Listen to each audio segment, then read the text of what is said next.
Okay, so we are working on a double electric oven here.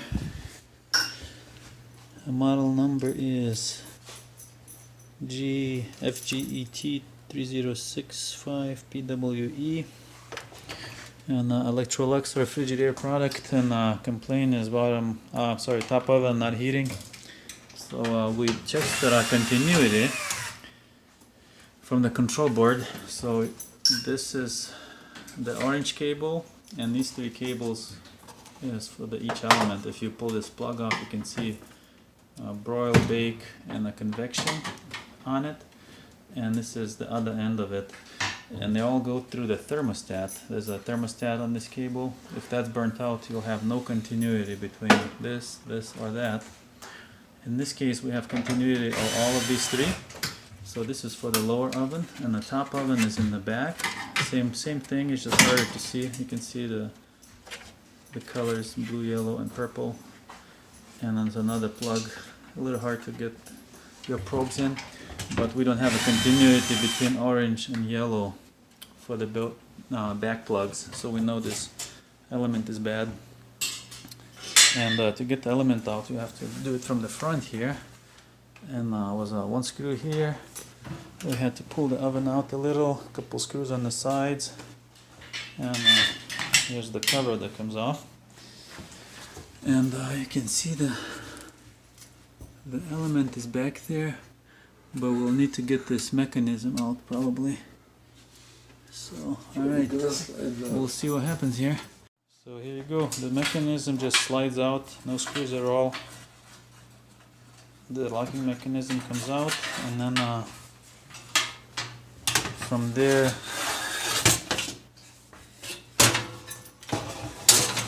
you can see our element here. There's a couple screws here, and this is it. Easy it can be. We were ready to get this thing out and split it open. I guess it could be done by one person. There's a couple screws there holding this thing in the cabinet. Yeah, we had a Bosch oven. It was a one from Nightmare. To replace the bake element, had to take the whole thing out, split it totally in half, and into two ovens, and then we can get the element out. So yeah, I don't know, Bosch kind of went backwards on their engineering. So stick with a good old Frigidaire, and hopefully you can do this yourself in the future. I guess to test continuity for these guys, maybe it'll be easier to get the screws on, get this control board slid out, and then you get your probes on easier. But yeah, testing the elements from up top, it's a lot easier than trying to get them out sometimes. So, alright, well, we're gonna get this out and I'll show you how it looks on the inside. Okay, here it is. So we just took the screws out, it drops down. Possibly was already replaced here once or twice. Yeah, definitely a tight squeeze. I wonder why the cable is going through. Oh. Oh wow, okay. Looks like a connection is broken.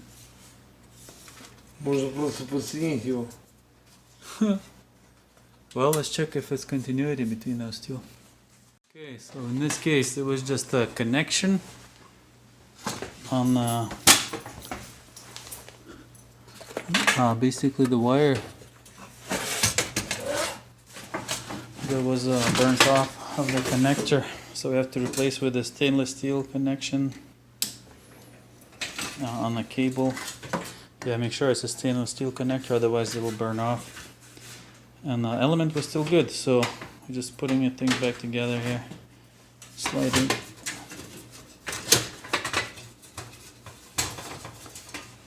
Slide the element back in, mount it, and then slide in the locking mechanism.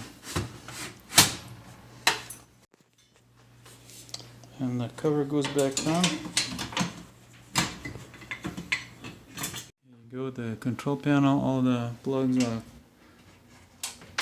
color coded, different sizes. You can mix it up, but it's always good to take a picture. Okay, so So power back on. Let's see how it works.